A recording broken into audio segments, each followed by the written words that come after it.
Supreme Court releases urgent pleading detailing alleged confrontation at Senate over ICC warrant. The Supreme Court of the Philippines has officially released a high-stakes legal document involving the ongoing case of Rodrigo Roa Duterte and Senator Ronald Bato de la Rosa versus the administration of Ferdinand Marcos Jr. The document and ito ang document, an extremely urgent supplemental manifestation filed under GR number outlines a series of explosive events that allegedly took place at the Senate of the Philippines on May 11, 2026. According to the manifestation released by the court's Public Information Office, the legal camp of Senator De La Rosa is seeking immediate judicial intervention following what they describe as a direct attempt by the executive law enforcement to bypass a domestic legal protocol. Ito, i-summarize ko na lang dahil mahaba yung document. Yung kampo ni Senator De La Rosa through his lawyer, Attorney Torion, sila ang nag-file ng petition na nagrereklamo na bakit itong executive branch, NBI agents, hindi nag-observe ng protocols, hindi sinusunod ang due process, na yung warrant of arrest dapat dadaan sa Philippine courts, hindi yung idiretso na lang doon sa Senado nga arestuhin. Dahil ang due process na ang guidelines na promulgated by the Supreme Court is yung mga ganyang warrant of arrest galing sa ibang bansa o galing sa foreign entity, dapat muna idaan sa mga local courts natin. Yun ang petisyon. So, itong pag-publish na ito ng Supreme Court, sabi dito sa post, basahin ko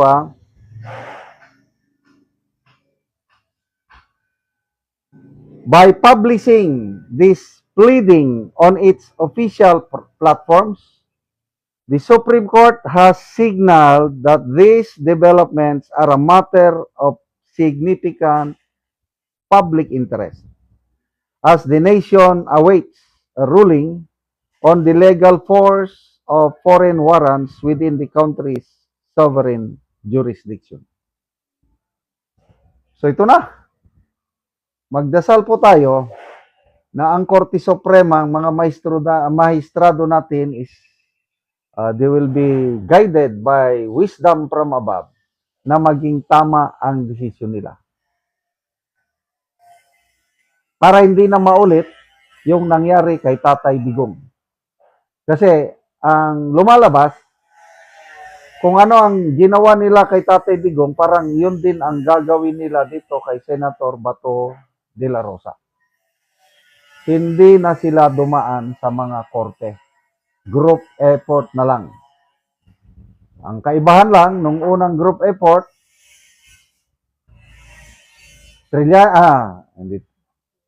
nung una is Torre. Then, si Torre, siyang nag-implement sa group effort ni na Rimulya, Pangulo, Gibo Teodoro at Anyo. Yun yung lumalabas na group effort. Nung nabuo na yung group effort, Torre ang nagsakatuparan, success. Naaresto si Tatay Digong, hindi nakatakbo dahil matanda naman. So, ngayon, instead of Torre, si Matibag. Kailang natibag siya dahil wala siya sa aktual. Ito ang malaking kaibahan. Kasi kung nandyan pa si Torre, nako, kung si Torre pa ang pinagalaw, Baka arestado na ngayon si Bato, baka nandun na sa ICC. Matibag ang inasahan nila. Siyam na agents lang ang inutusan. O di nakatakas si Bato. But to me, this is God's intervention. Para once and for all, makorek na yung mga pagkakamali. Magdasal po tayo na ang Supreme Court magdesisyon pabor sa nakakarami. Dapat idaan. Ako, hindi ako abogado, kailang opinion ko lang ito. Ang desisyon dito sa Supreme Court is pabor sa kampo ni Senator Bato. Kasi ang hinihiling lang ng kampo ni Senator Bato is sundin ang guidelines promulgated by the Supreme Court. Noon lang. So, what's the point na ang Supreme Court hindi niya paboran ang isang petition na naglalahad sa guidelines already set by the court? Kaya, Senator Bato, just hold on. Total, ilang taon man lang yan na, 2 taon na lang. Kasi, pag mag-ibang administration, iba na rin ang, kahit may warrant of arrest ang ICC. Example, Russia. Anong nangyari sa warrant of arrest ng ICC kay President Vladimir Putin? Wala. Sa Israel, wala rin. Bakit? Hindi naman makipag-cooperate ang Russia at Israel. Kaya, pag nagpresidente si BP Sara, ay ligtas na si Senator Bato. Kaya ang tanging depensa na lang ni Senator Bato ay yung Supreme Court.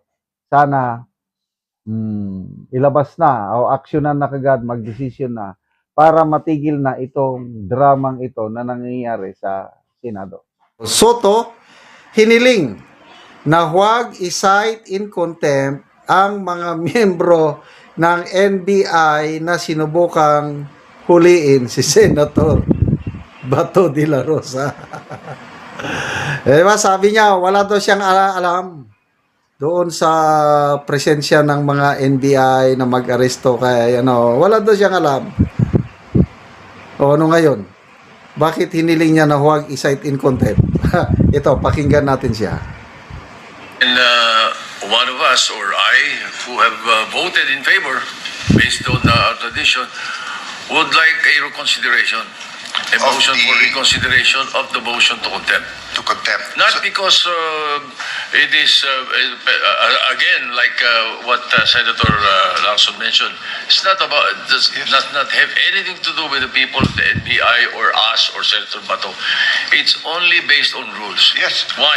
So, can we move for a reconsideration, Mr. President, so I can explain why? That is your right, Minority Leader. All right, thank you, So sir. anyone who on record voted for any motion has the right during the next day, and actually we're in the same session day, within 2 session days, and technically we're in the same session day. So it is your right to move for reconsideration, then the Majority Leader will either adhere or will object.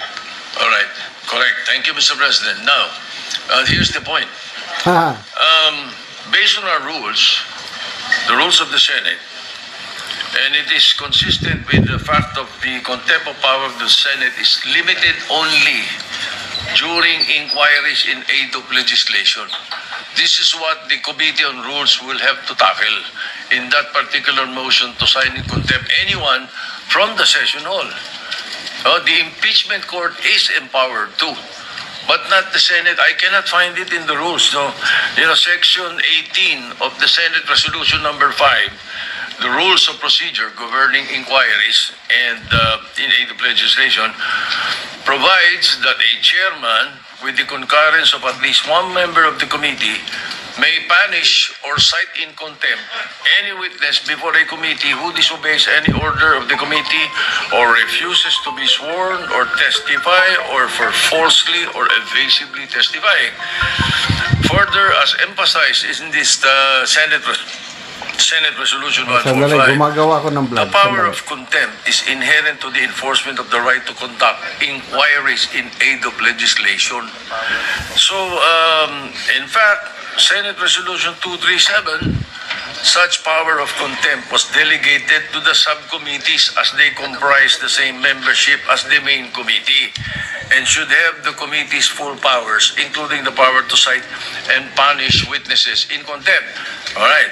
Now, the other instance that we are allowed to the power of contempt is during impeachment proceedings constituted as an impeachment court, not as a Senate, only in committee hearings in aid of legislation.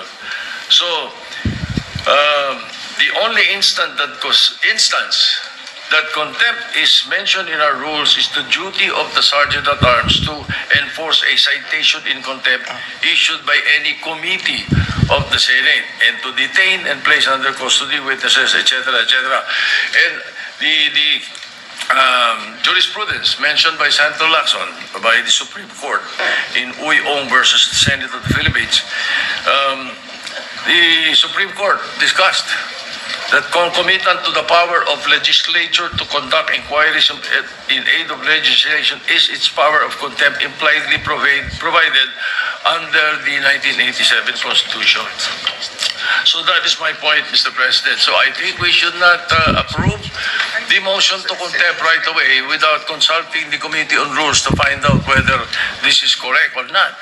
That we can only cite in contempt, the Senate can cite in contempt when we are in aid of legislation and we are in a committee.